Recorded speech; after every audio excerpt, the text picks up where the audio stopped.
We interrupt this program to bring you an important Wayfair message. Wayfair's got style tips for every home. This is Styles Mackenzie helping you make those rooms sing. Today's style tip. When it comes to making a statement, treat bold patterns like neutrals. Go wild, like an untamed animal print area rug under a rustic farmhouse table from Wayfair.com. Arr, fierce. This has been your Wayfair style tip to keep those interiors superior. Wayfair, every style, every home. We are absolutely delighted to be once again brought to you by The Athletic. If you want a 7-day free trial of their service, which is a world-class football writing service covering Manchester United and the Premier League and football beyond, head over to www.theathletic.co.uk/NQAT pod. There you'll get a 7-day free trial and 50% off your first year's membership. And we'll talk more about that later in the show.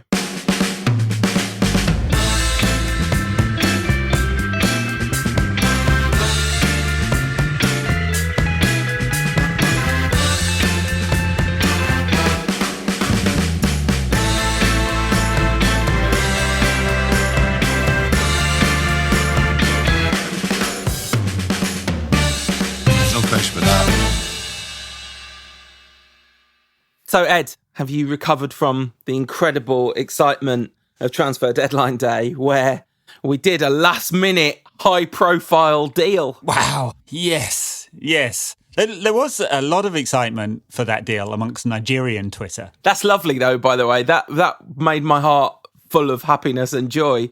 I mean, the quality of the signing, not so much the emotion attached for that particular individual. He's a childhood Man United fan. First Nigerian ever to play for us, assuming he does play for us, because, we'll see what happens. But we might crock him before he actually gets to play on the 17th, I imagine. Because he's, of course, not the first Nigerian to sign for us. Is he going to be in quarantine for the next 2 months? Because of the coronavirus. Coronavirus. I guess not. Was he in that part of the country? No, not at all. He's in Shanghai. It's like 1,000 miles away or something. Right, so it's just sort of borderline xenophobia, the question then. Well, no, there's been cases in Beijing. Right. So okay. I'm supposed to be in China at the end of March. I'm thinking that might not be a good idea. Yeah. Well, so if we need a replacement host, have you got anyone lined up? Have you got it willed to anyone? I have not. No. Actually, I should draw up a list, shouldn't I, of my favourite replacements. Yeah. I'm glad instead of like retiring the podcast in honour, you immediately went, without a second thought, went to, right, well, who are we replacing you with? Time for an upgrade. So we should have an order of succession, right? That's what we should do. Yeah, we should do. Who's next in the line? People should fight for it. Literally. I'm giving Carl my job, see if we can tempt him away from his Man United podcast to do this one. Yeah, would you like to come and do a much better podcast? Anyway, Ighalo, interesting piece of business. We talked for some time about Fernandes on the last pod. This one, a little less excitement. I did dig in because, as I said, Nigerian Twitter was extremely excited, and we have a couple of followers, and including some friends of the show have been like original renters, and they were all very excited about it. And of course, he was top scorer at the last AFCON. And I was digging in, I was like, he had a 20-goal season once. No, that was in the Championship. He had a 15-goal season in the Premier League, not bad. And then everything else has been a bit crappy, to be honest. A loss of single digits, and then he's done very well in China. And then I thought, what exactly is the standard of the Chinese league? So I went and looked up the SBI rankings, which is basically the kind of reasonably agreed formula for ranking the quality of different leagues. And it's down at 40-something, I think. Anyway, it's somewhere between the Championship and League One in terms of standards. All right. So he's been doing well at League One level. My favourite tweet of all the excellent tweets about the Odion Ighalo signing came from at Nigerian Scams, who is the host of the Shirtless Plantain Show on YouTube and is a very funny man and an astute football observer, who says, I don't think you guys understand how many Nigerian matches I've seen where Ighalo plays and I want to throw my laptop and TV into the Hudson River. so it's like, not all of Nigerian football Twitter was absolutely buzzing about us signing Ighalo. No. But of course, like the real reason why this has happened, sorry for being like a financial cynic here, although I think it's fairly safe to say, he's a client of Elite Sports Management, which is Solbacken's agency. Jim Solbakken, who former footballer, long-term friend of Ollie. Funnily enough, so is Joshua King, the other striker we were going for on the final day. So I think Ollie's mate's done him a solid. Hopefully this is not like the old Fergie days when the solid on, because, Fergie used his favourite agents, of course, and then got a little bit of a kickback. Little bit. I mean, allegedly, we literally can't say that. Allegedly, well, there was the whole story about the 50,000 that he accidentally put in a locker somewhere from the Andrei Kanchelskis. No, he deliberately put it in a locker because he was so horrified to discover that he'd been given all that money. Toads. So he put it in a safe. Yeah, that was the Fergie equivalent of "If I Did It." Yeah, the OJ book. If I was to skim off the top of a transfer deal, this is how I would do it. That's not what he said.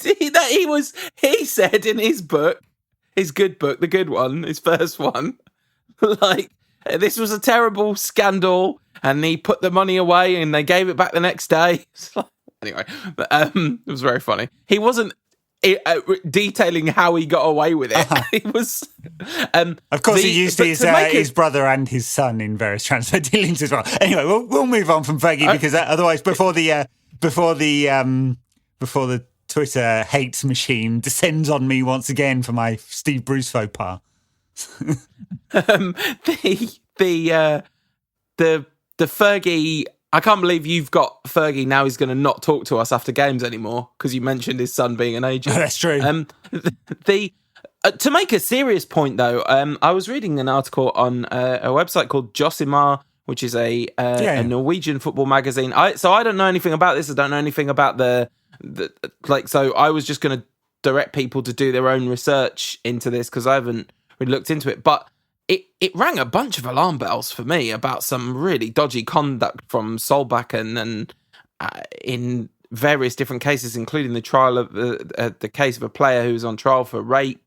It's a very ugly story with Solbakken kind of denying he was his agent, but Josimar magazine having access to all sorts of like apparent proof that he was his agent, and he was denying it because the player was in trouble. And anyway, they also had an article on there about Solskjaer having a vast amount of money in Luxembourg, which is unknown to the Norwegian tax board. It's actually a very good website with a lot of really in-depth stuff around the murkier side of football.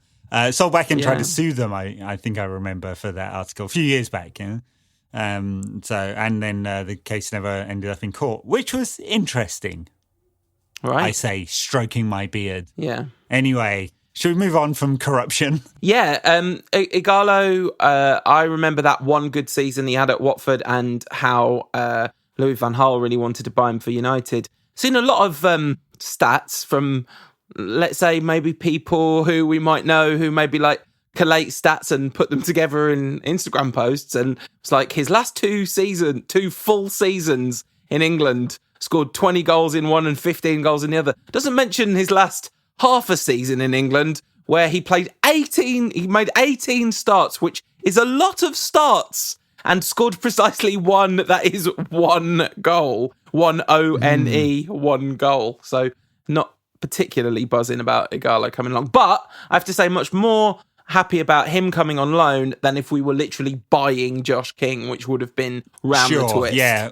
Well, initially it was an attempted loan, why would Bournemouth loan out a striker when they're in desperate straits? And so apparently they said, yeah, sure, we won't stand in your way. United pony up the money, and then suddenly we were like, maybe not. I mean, he's got 3 and 16 this season, so either way, not exactly pulling up trees, either of them. Look, I know we're making fun of this somewhat. I'm not like horrendously against this or something. It's another warm body, and we are short warm bodies, and it's a loan. Yeah.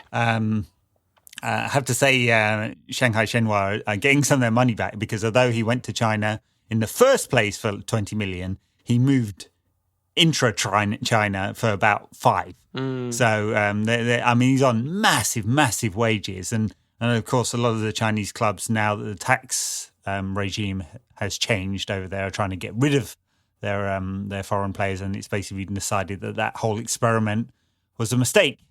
So, anyway, we'll see. Let's presume it's just a very short-term deal. That's okay. Warm body. Maybe he'll do well for us. Maybe he won't, and we won't really have lost anything. Yeah. I think the bigger thing is what it says about United. And obviously, it says when we're scrabbling around at the final moment of the transfer deadline in January, trying to replace Romelu Lukaku, because this is why we're in such, one injury and we're in dire straits, and apparently made inquiries or bids for 10 different strikers in the final week of the window. I mean, it's just mental, and just says so much for how badly run this football club is. The interesting thing that the one, very mild defence of this shockingly badly run football club that I would make is it's clearly been a difficult transfer window for a lot of clubs. I mean, Chelsea spent umpteen millions on legal fees to get their transfer ban lifted for this window and then didn't buy anyone. Ighalo was apparently, they were all asking about Ighalo. All the teams that need strikers were asking about Ighalo around the end of it. Now, who knows what's briefing and what's the truth, but it does seem like it's been a bit of a difficult... I mean, Mourinho most assuredly wanted a striker with Kane injured. And Chelsea obviously wanted to bring a goal scorer in this window. Sure, but we've known we were a man short since the summer. Yeah, that's true. That is true. That does make it worse, but it's clearly I mean, all I'm saying is it has clearly been a difficult window. I mean, listen, we don't need any more evidence that the club's shockingly run than the Fernandes deal. The absolute shambolic nature of when that deal was done. Before we talk... the most predictable story of all was, I think, James Robson. I guess he works for the Standard now, but he used to work for Men, and so, good contacts in and around the club. With this was coming out the summer budget story, and as we said last week, this was, pre-spending on the Pogba sale, which is inevitable in the summer now, I'd say. He's a replacement for Pogba. And of all the players that you could replace Pogba with, he's not, in my opinion, ever going to be as good as Pogba. But he is a good Pogba replacement from an analytics perspective, which is kind of interesting given we've talked a lot about how the club have, they've put all this money into analytics. So kind of, they've obviously run a computer program that's like, click a button and get me a Paul Pogba numbers wise. Well, there's that. I haven't played Football Manager for many years, but I have one on my mobile, which I play on the train when I'm commuting. And there's that button that says attributes like. So yeah, they've just gone and done that, haven't they? So anyway, yeah, like we were just saying before we came on air that if you'd show me Bruno's stats from the Wolves game, and I hadn't seen his name, I'd be like, oh, that's Pogba, because the amount of deep progression in the passing, the flakiness of some of the passing, or you could say risk-taking of some of the passing, and shooting from everywhere was very, very Pogba-like. I mean, the thing I'd say about Bruno in the Wolves game is that he needs to be like 15 or 20 yards further forward for some of that passing to be effective, because it's very low percentage when you're doing it from the centre circle. It looked like a tactical switch at half time, because I don't know, I haven't looked at maps and stuff, but just from anecdotally, it looked like in the first half he was playing essentially at 10 in the 4-2-3-1, and then in the second half he was playing at 8. That's how it looked to me. Like he literally swapped positions at half time because Pereira was so wildly ineffective in the first half that he shuffled the deck. That's what I thought. I don't know whether that I've literally just made that up, but it seemed to be what was happening to me. And because he did look like he was getting on the ball in a bit more space, a bit further forward in the first half. I mean, the game, look, we are like 10 minutes into the show. This is the first thing we've said about the game. It's just Well, it was dreadful, so Yeah. why would we want to talk about football on this show? Fernandes was the only... I'm not saying he was the only good performer for United. Maguire had a good game. Defensively, we were very sound, actually. Yeah, Gary Neville made the point on commentary over and over and over again that the reason for the poor quality of the game was this was two teams who were desperately trying to protect against each other's counter-attacking prowess. And so neither team would gamble enough going forward. I think Wolves gambled a little bit more effectively than us going forward. They certainly had more and better chances than us. But yeah, defensively we were good. And that's it, really. Fernandes was fun. Martial got loads of stick. Not his best game, to be fair. No, pretty bad. I mean, he looked really lethargic. Yeah, I've been saying for a couple of weeks he looks absolutely shattered. And of course he can't get a rest, so... No, Dan James I thought had a poor game. I mean, in fairness, I think he's been poor for quite some time. He just can't get into games at the moment. And I don't know whether he needs to either go back to some basics and just hug the touchline and run, or he'd have been much better, of course, which was the plan at one point, coming on as an impact sub, because he'd be absolutely devastating as the game opens out a little bit. And he's played an awful lot of football for a kid that's come out of the Championship. And now he's suffering. And I'm pretty sure we predicted that this would happen back in the summer, that it would be really hard for him, especially if he played a lot of football. So it is, the bright spots for me, defensively sound. Maguire had a good game because he's had some shockers. Fred, again, a lot of touches, looks like a proper player now. I'm not going to go over the top. There's, quite a lot of people on Twitter very excited about Fred. I'm not saying that at all, because he's still very safe, but he's better than him being a pub player. Fernandes, a lot of touches, got involved, some shooting, one great chance for him. Great chance, low XG on the edge of the area, but for him, that's high XG, isn't it? Because he loves banging it in from there. Maybe it was too near. Yeah, possibly. Anything from 35 yards and further out is his range. I think one of my very favourite moments of the game was his first shot, because it was from such a wild angle and distance. And you're like, oh, the stories which we have heard, the stories turned out to be true. This is you, Bruno Fernandes. Not into the new... Sees the whites of the keeper's eyes, he's going to shoot. Not even. Like, he's the white of the defensive midfielder's eyes, and he's going to shoot. The new Bruno chant's rubbish, but it's fine. It's caught on now. It's too late to do anything. But it is rubbish, and... it's lyrically rubbish and tunally unoriginal. So, yeah, not good. It ends with the line, he's our Portuguese Magnifico.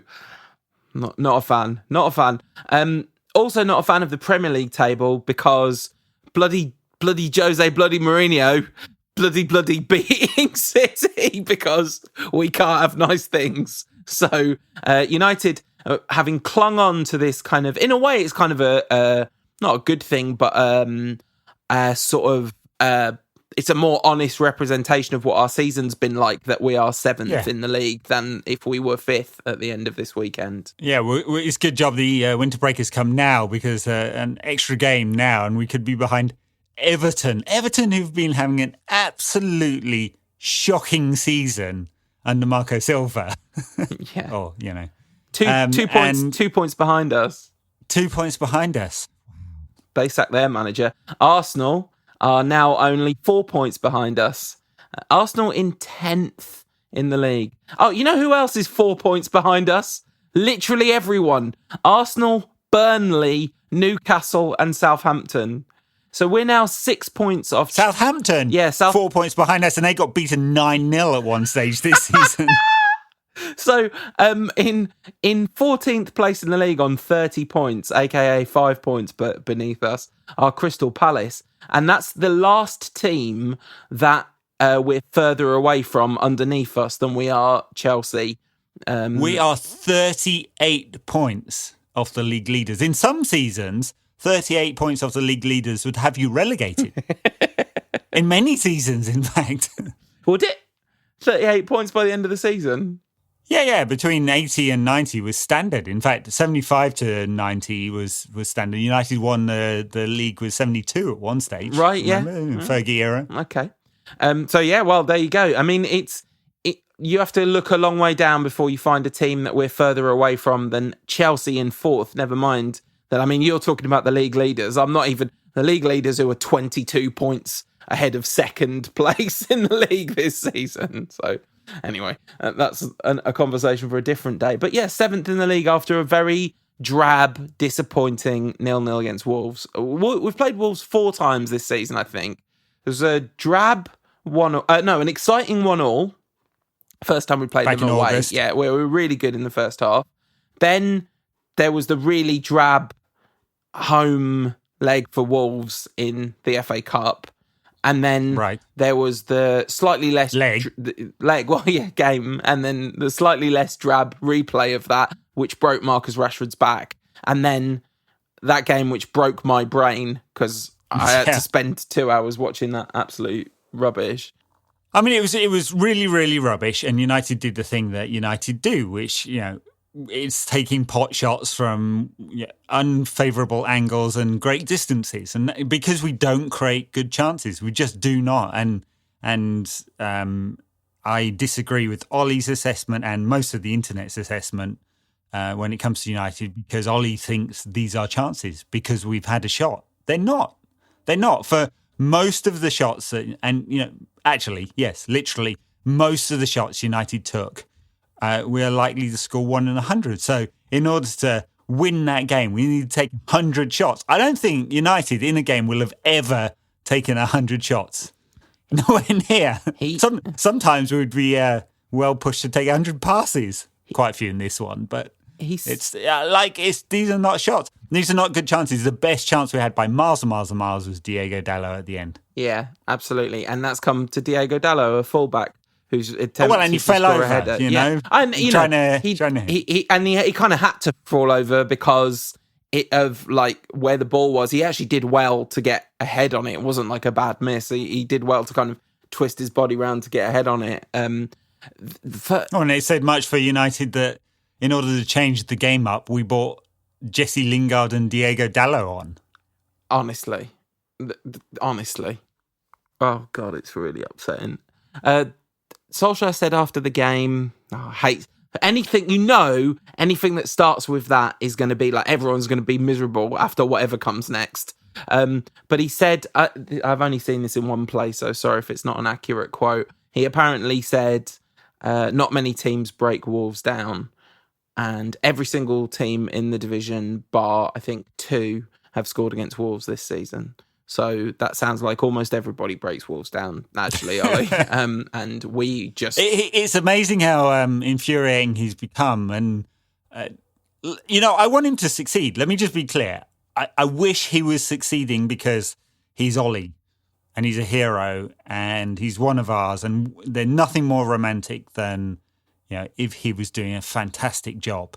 And he's not, and at the risk of sounding like a broken record, he's getting at less than the sum of the parts. He's got a bad squad, but he's getting less than the sum of the parts. We were behind Sheffield United. You can't tell me that Sheffield United have a better squad than Manchester United. And then the second thing is, in a completely different way than Mourinho, who used to wind me up with everything he said all the time, right? Ollie is beginning to wind me up, and I hate that because he's either on this kind of happy warrior, pretending reality doesn't exist kick, which I can kind of understand. He wants to be positive, and we're hoping behind the scenes he's reading the right act to the players that need it and putting the arm around the shoulder to the players that need it, and thoroughly working on United's game in between, of which there's very little evidence, but hey, let's pretend he is. He's either doing that or he's just being weird,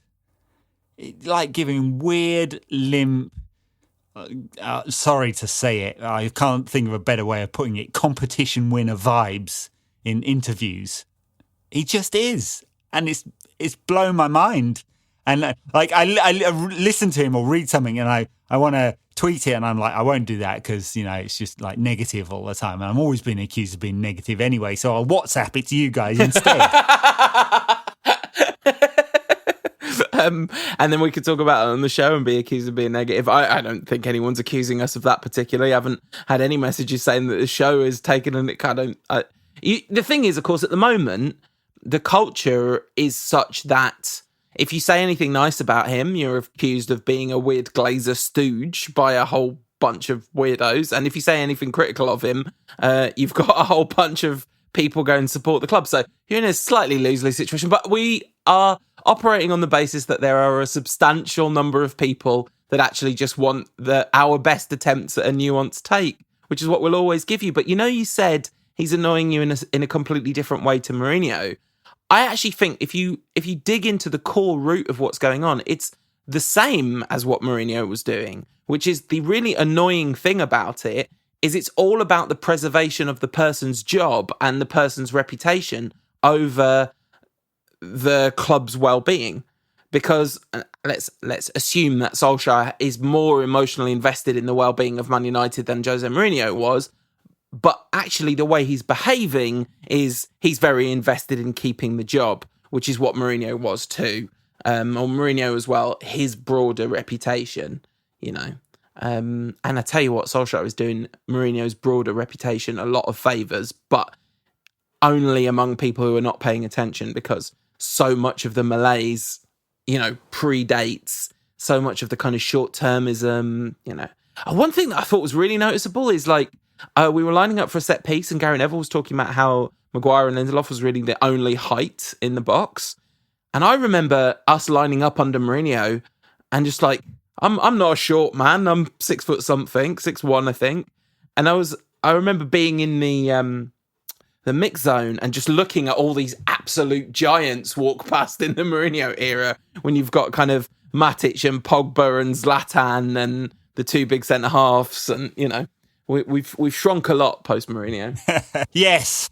I was going to make some quip about on the pitch too, but I don't know, actually. It was bad under Mourinho, and I don't want to sound like a Mourinho truther. So bad in a very different way to football, but it's pretty bad now too. It's worse. It's demonstrably, literally, points provably worse. The fact that we have got considerably fewer points than we had at this stage last season, Solskjaer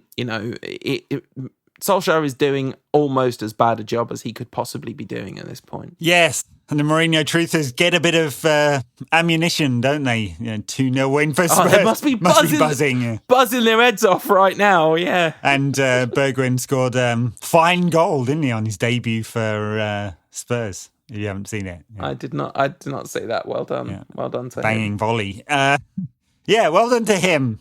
They managed to pull off. You know what? You were saying earlier, it's been a really hard window. It wasn't a hard window for Borussia Dortmund, apparently. They brought in a striker who scored 900 goals. 7, I think, in 3. Plus a couple of assists, just to throw it in there. And then they just signed Emre Can as well, because they need some extra bodies in midfield, I guess. So they're doing all right. Apparently. I mean, we signed Fernandes, who's a player we kind of and Ighalo and a keeper from Southend. So there you go. Oh yeah, of course. The fact that we were heavily linked with Haaland at the beginning of the window and ended up with Odion Ighalo is really good. I tell you what though, I will be cheering my head off for Odion Ighalo's first Manchester United goal, just based on that picture of him as a kid in a United shirt. It's just absolutely amazing thing. 60 million euros is Haaland's buyout in the summer of 2021. So that's the point when United hand 20 million over to Mino Raiola as his commission, I suppose. I look forward to it. Anyway, shall we move on? Shall we take a quick break and come back with some questions from the good folk of Twitter land? Let's do it. If you want more from us, the people what brought you this here podcast, you can follow us on various social media platforms. Ed is on Twitter at NQATpod. You can find us on Facebook at No Question About That Podcast, formerly United Rant. Cheers, Facebook. Or my personal platform of choice, you can follow us on Instagram at NQATpod. We are delighted to once again be brought to you by The Athletic, where you can find a team of world-class writers covering the whole of the Premier League, and of course, lots of attention paid to United by the club writer Laurie Whitwell, and lots of the sort of big names, including David Ornstein and Oliver Kay and Danny Taylor. If you want a 7-day free trial to see whether you like it, and then if you do like it, get 50% off your annual subscription, which, as I may have mentioned once or twice, means that the total price of it comes out to 8 pence a day, then head to theathletic.co.uk/NQAT pod. That's theathletic.co.uk/NQAT pod for a 7-day free trial and 50% off your first year. No ads, no pop-ups on the app. I really like their app. So what's been some athletic content that's caught your eye this week, Ed? Well, I thought a fun piece to talk about was the full list of the 113 players linked with United in the press since November the 1st. So, broadly speaking, for this transfer window. And Laurie has, from The Athletic, the United correspondent, has listed them all. There's some absolute crackers on here as well. Including quite a few players I'd never heard of, honestly. So do you have this in front of you, or can I test you? No, I've just put it down so that you can't test me. I'm going to pick it in random order just in case you're scanning from the top. No, okay, no. Who does Emmanuel Denis play for? I'll give you a bit of an accent there. Give you a sort of clue. Lille? No. Club Bruges. Okay. Oh, okay. Be banging them in against United in a couple of weeks' time. All right. Who does Joe Gelhardt play for? That name rings a bell. Are they American? No. Is he American? Oh, okay. He might be. I don't know. Okay, he might be. I don't know. Is it somewhere in Holland? No. No idea. Much closer than that. Okay. Wigan Athletic. Scotland. Oh, okay. Who does Mathis Rayan Cherki play for? You might get this one. I've never heard of that person. No? He plays for Lyon. Oh, okay. Who does Islam Slimani play for?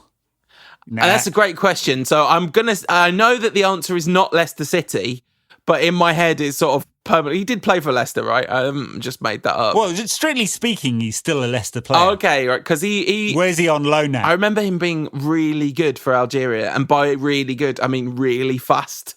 Where's Islam Slimani on loan? I'm gonna say he's on loan at somewhere in France. Is that right? Yeah. Well, yes. Oh, Monaco, French league. Monaco. League. Yes. Yeah, nice. Yeah. I paused for a moment there. Thank you. I don't want to cause a geopolitical incident. Anyway, this is it's a great piece. This is where the 20 million for Josh King quote comes from, and 113 names. All right, I'm just gonna very quickly read you as fast as I can the 45 midfielders. Eric Jr., Dina Mbembe, Matias Vecino, Efren Morales, Ruben Neves. Wow, that would be nice. Imagine if we signed Ruben Neves in the January transfer window. Harry Winks, Adrian Rabiot, Tony Kroos, Sean Longstaff, Todd Cantwell, Gedson Fernandes, Philippe Coutinho, Eric Dyer, Augustin Almendra, Fabian Ruiz, Boubakary Soumare, Donny van der Beek, Ivan Rakitic, Jude Bellingham, Saul Niguez, Dani Olmo, Alessandro Florenzi, Eduardo Camavinga, Leonardo Paredes, Sandro Tonali, Lorenzo Pellegrini, Arturo Vidal, Dejan Kulusevski, Denis Zakaria, Bruno Fernandes, we signed him, Ezequiel Barso, Nicolo Zaniolo, Kai Havertz, James Maddison, Matheus Pereira, Gianluca Busio, Emre Can, Calvin Phillips, Blaise Matuidi, James Rodriguez, Christian Eriksen, Dwight McNeil, John McGinn, Declan Rice, Jack Grealish and Sander Berg. Who had a good debut for Sheffield United. Quite a few of those midfielders did actually move this window. Yeah. Only one of them to United, which was Bruno Fernandes. Anyway, great piece. Enjoyed reading that. Yeah. So if you want a 7-day free trial and 50% off your first year's subscription, which genuinely is a fantastic deal in my opinion, head to, before we were sponsored by them, there was another podcast that shall remain nameless whose referral code I used because it felt like a good deal, and turns out it was in fact a good deal. So yeah, athletic.co.uk/NQAT pod.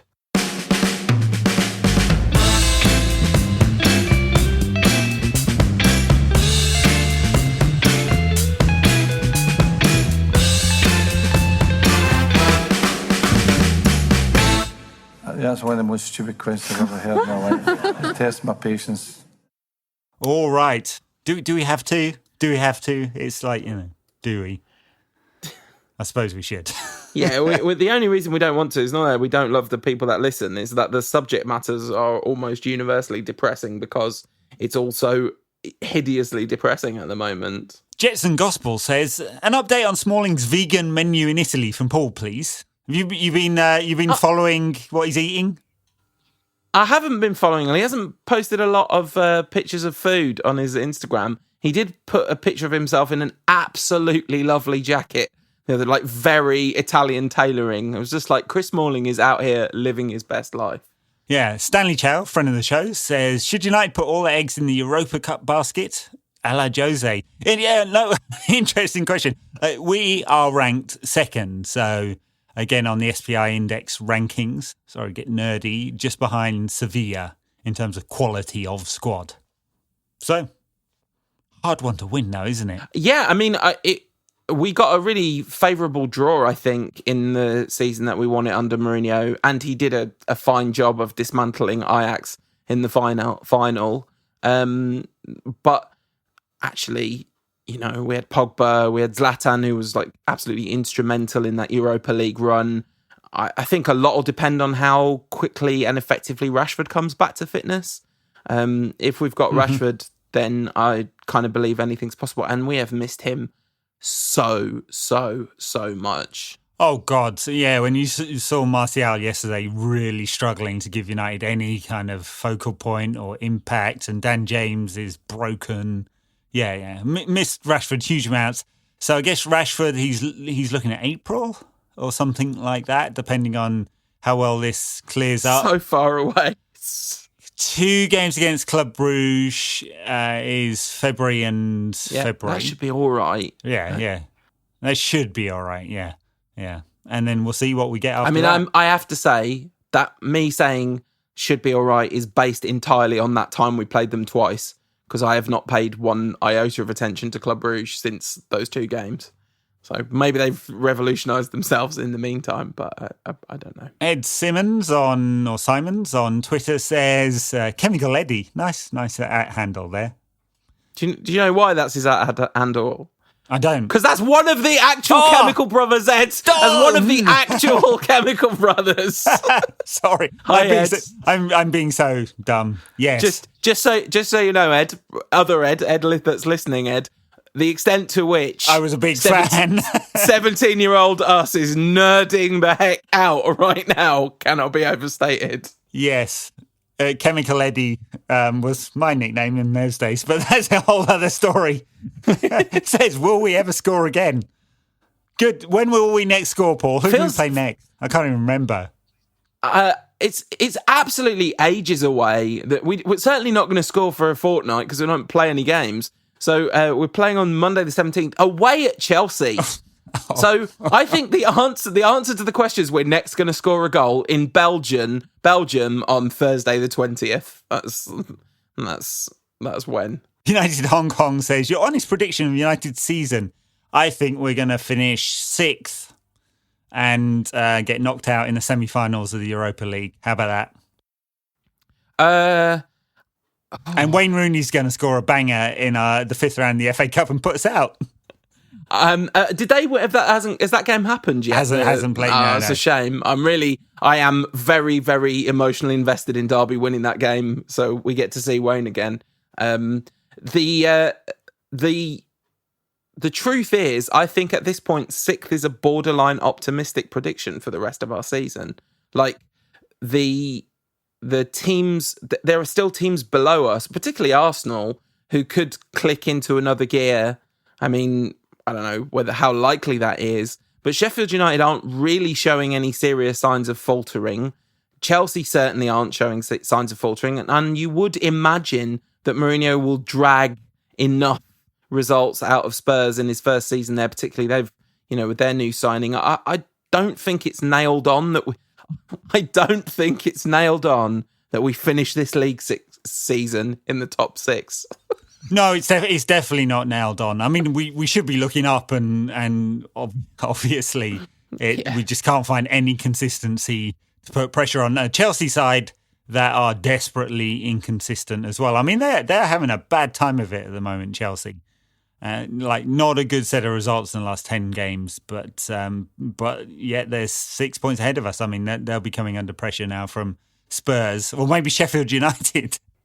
Yeah, maybe, it shows you what the power of a good manager is, But also, which I had no idea. I had no idea that Sheffield United had big Saudi investment. Like, I just did not know. Yeah. Well, it was really it was controversial because not only was it Saudi investment, but it was unclear who actually owned the club.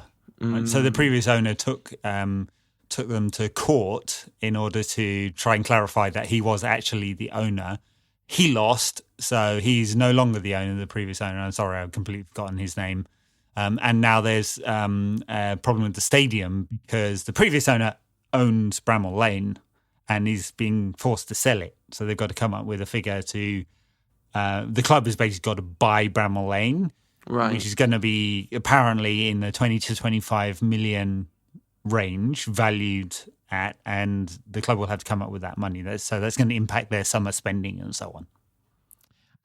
Stan asked a follow-up question as well, which was, if United win the Europa Cup with Ole, do we keep him? And I think that... I think for sure that the club would do, given all the noises coming out, for sure. Oh, man. And we've had a question on the other angle of this from Sam Evanson, a friend of the show, Sam Evanson, saying, do you think Ole is merely clearing the chaff in preparation for the summer of Poch? Yeah, and Oli Epinez says, how long until announced Poch is trending on Twitter once Oli finally gets the sack and when we mathematically can't get to the top four? Well, actually, see, I think the thing is, I don't think that's guaranteed because, as we've said before, Woodward and Oli are like they are glued at the hip. Now, so Woodward has invested his reputation in Oli succeeding. Brief word on Woodward. Didn't appear to be in attendance at United Wolves, perhaps avoiding the walkout, which does not, certainly from on TV. I mean, I know some people who walked out, but it certainly didn't look like it was a mass movement of any kind, that walkout, which I'm not massively surprised about, but hey, it's, these things are... fans need to get organised in a way that they're not.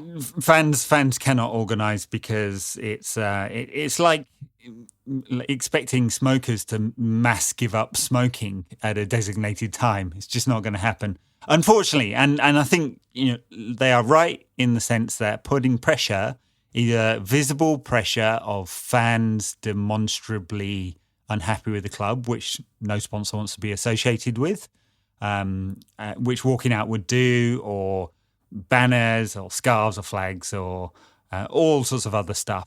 Less so on social media because it's drowned out in the mass of millions of people.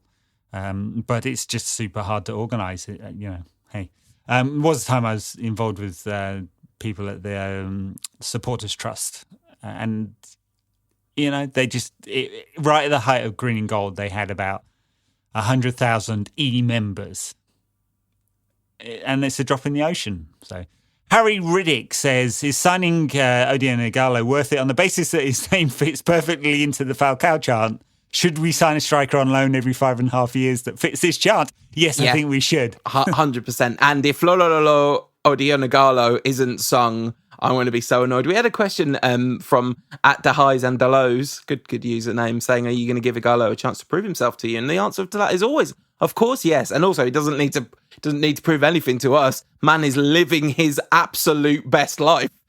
So that's completely, but yeah, I'm not sure there's any metric by which you should reasonably be expecting him to be a success at United. But if he is, and also what success means, if he scores 5 goals between now and the end of the season, that'd be brilliant. I don't think he'll start that many games, but again, no. Warm body. Yeah. At Shark Hamlet says, what are the best tactics for affecting change at the club?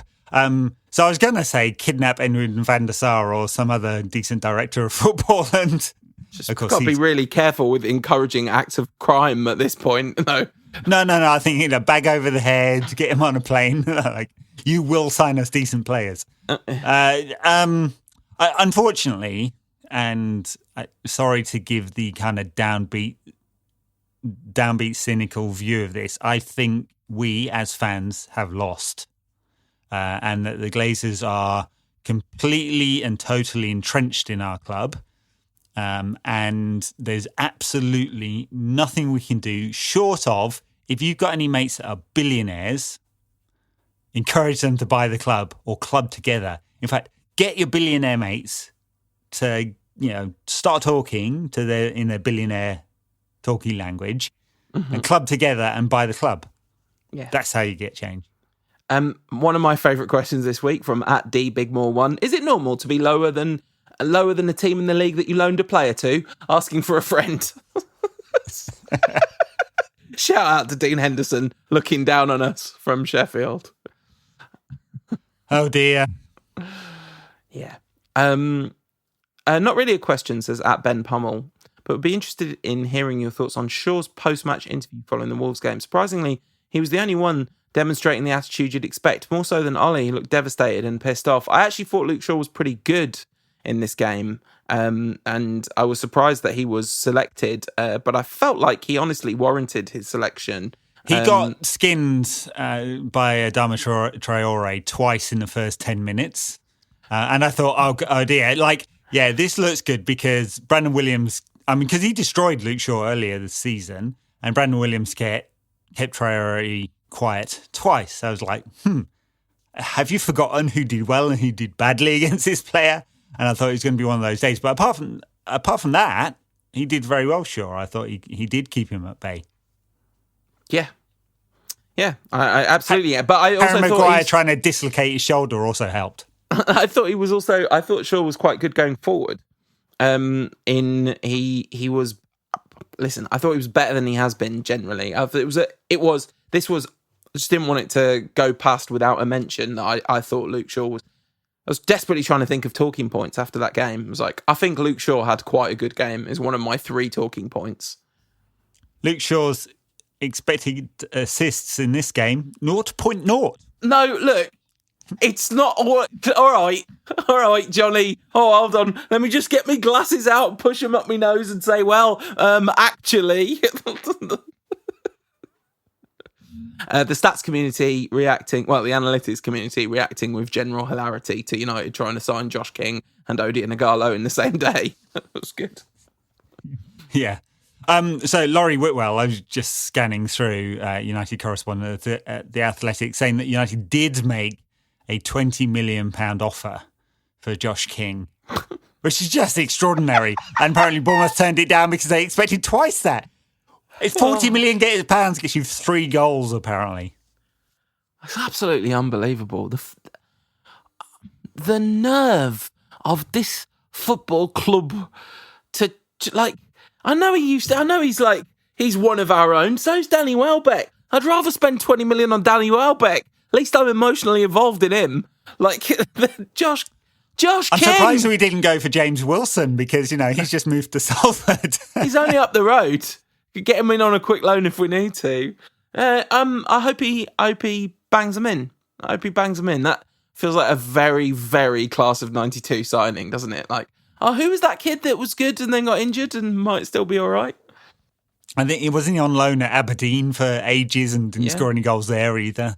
Yeah, it's a really sad story, James Wilson, because there's no doubt whatsoever that James Wilson was on course for a really, really, not necessarily at United, but a really successful, probably top flight, probably minimum championship, really good striker trajectory. And it really was just injuries that did for him. And it's so hard to be a professional footballer. And that's when we have a massive pop at, I don't know, say Jesse Lingard, for example, I'm a bit got to remember, it is really difficult to be a professional footballer. But anyway. Our job is to analyse whether they're playing well or not, and the answer is not. Not in that case, yeah. Anyway, shall we leave it there for questions from the peeps? Take a very quick break, and Come back with what? Because we're not playing a game for ages. Oh, we'll come back and wrap up the show. All right. Enjoying no question about that? If so, let others know about us. The best way to do that is leave us a review and a rating on iTunes and hit that subscribe button. Yeah, you were going to say we'll come back after the break with a Chelsea preview, weren't you? But we've got about 15 shows between now and when we next have a game.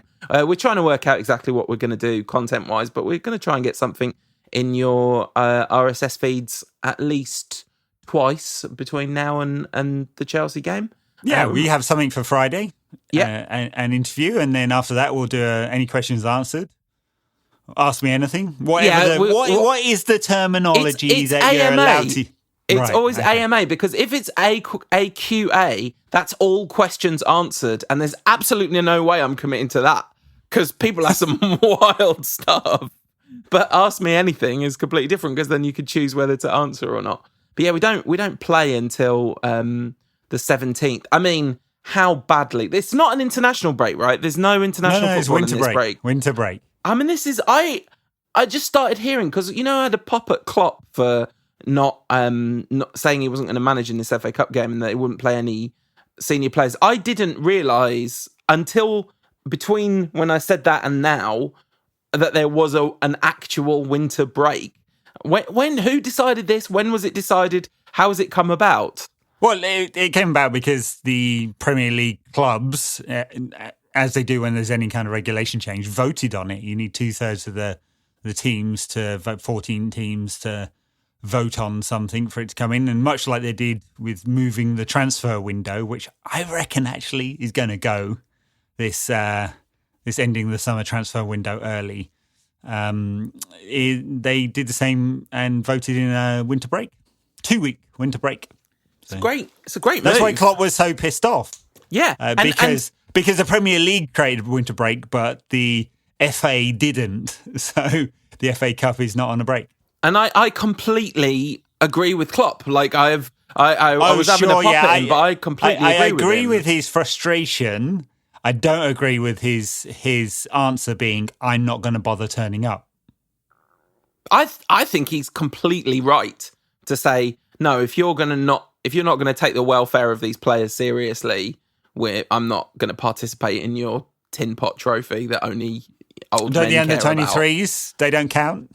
No, they don't have anywhere near the same load. That's not. And what's Klopp's load? He's booked a holiday.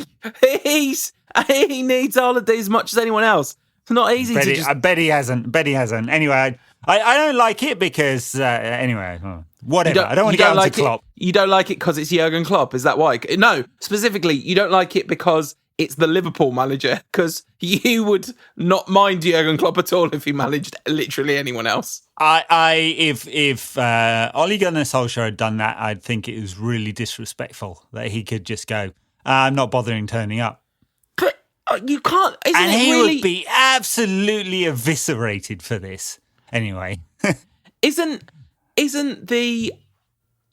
his point absolutely sound? No, his point's sound, but his reaction to it's not right. He should go, "This is wrong. You said we'd have a break. You screwed this up. This is unfair on teams who have a cup replay." And he could have thought of this before he turned out a reserve side against Shrewsbury in the first place. That there was this risk, and he could have made that stand, and he'd have been completely right. But instead, he went further than that. Even playing under 23s and going, "Well, I can't risk any of my players. They need a break." That's okay. It's some people would say it's disrespectful to the competition, but the actual manager going, "No, I'm not going to turn up either." I think that's a step too far for me. So, what's the delineation? Why is that the kind of breaking point? Because he's the manager. Okay. I mean, it's like, I am too important to even bother. One thing is like, I need to rotate my resources and my players need a break. Mm-hmm. Yeah. But he's the figurehead of this club, and he's saying, "I am more important than this whole competition." I think he's saying that we all need a break. There was a break arranged. We've all agreed we're having a break. We're having a break. I think that's No, but he doesn't get to set the rules for the competition. No, but Jurgen Klopp on his own does not get to go, I'm deciding that these are the rules for this competition. It wasn't like this was different from the start of the season. It was always the case that replays, they haven't suddenly changed this up. Replays from the fourth round would be played 3 days after the win. He'll still get 2 weeks. It's a 17-day break or something like that. Okay. So I don't know. In his defence, one more time, I don't know why I've taken this position, but apparently that's where we find ourselves. He did try to play. He played a reserve side against Everton, Everton's first team, to try and get knocked out. It didn't work. So he's had a good go at getting knocked out of the competition. He has definitely had a good go. Yeah. Anyway, have we got anything else to talk about on this show this week? No, I guess not. I mean, we come to the end of the transfer window, and ultimately, obviously, like the kind of scramble for Ighalo on the last day is sort of leaves a bit of a sour taste because it's such an obvious act of desperation. But the signing of Fernandes is a really good step, and like you say, it was entirely predictable that this would be then the briefing would be this is coming out of the summer transfer budget, and that is actually a big problem. And I think like the signing of Fernandes is good, and he looked quality. When just the way a player addresses a ball, they just sort of have that look of quality about them. That certainly Pogba has that. He does have that kind of just grace and ease of passing, but he, as we saw in this game, and as we are going to see time and time and time again, and as we've seen all the way through Pogba's United career, he's not going to be able to do it on his own. And we are in massive, massive trouble as a club. And I think there's nothing about the signing of Fernandes is good in the sense that we could be in even worse trouble as a club if we hadn't made an investment like that. But I still think I kind of feel it feels a bit churlish to say ultimately this is a very disappointing transfer window given that he has come. But it is. Well, it's disappointing because we needed much, much more. Yeah. And United cannot execute on more than 3 deals. So Pogba will go and we'll get 3 players in the summer if we're lucky. And, it just feels like we're in the wilderness now for a long time. And, we're trying to enjoy the odd spectacular Bruno Fernandes goal. But in the meantime, enjoy, as friend of the show, James Bonser said, how much do you need 2 weeks off Man United? I know I do. And honestly, yeah, a winter break is, if we had a FA Cup replay during this winter break, Ed, I might be saying, I'm too important for this. I need a break. You'd be sending Carl Anker in here to sub for you, would you? No, Carl is, I would, he's ahead of me in the pecking order. So that's not how it would work. That was a joke from our pre-conversation, of course. Actually. I don't think we talked about it. No, it was on the show. It was on the show. Oh, it was on the show. Succession planning was on the show. All right. Thanks for listening, everyone. We'll be back on, we've got a show lined up for Friday. We're pretty sure we'll have a show for Monday as well. We'll definitely have a show for Monday because we're going to do an AMA. So, yeah, you can start getting your questions in everywhere you like. So I always look at the Instagram for questions there. So fire them there, and obviously on Twitter using hashtag NQATpod. And yeah, follow us on Instagram at NQATpod. I might do some stuff. You can even do it on Facebook. I have to admit that I didn't realise people sent us Facebook Messenger messages, and there were several in there years old. Yeah. So we will check them this time. I replied to a question from 2014. It was really good. I think I can't remember what it was, but the answer was no. So, yeah. All right. Thanks for listening, everyone. We'll be back. Patreon backers, of course, stay tuned for more content. Bye now.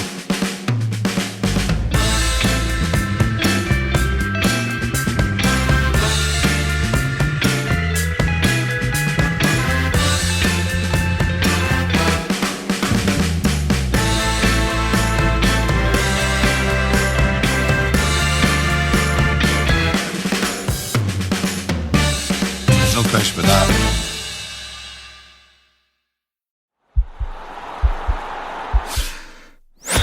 This podcast is part of the Sports Social Podcast Network.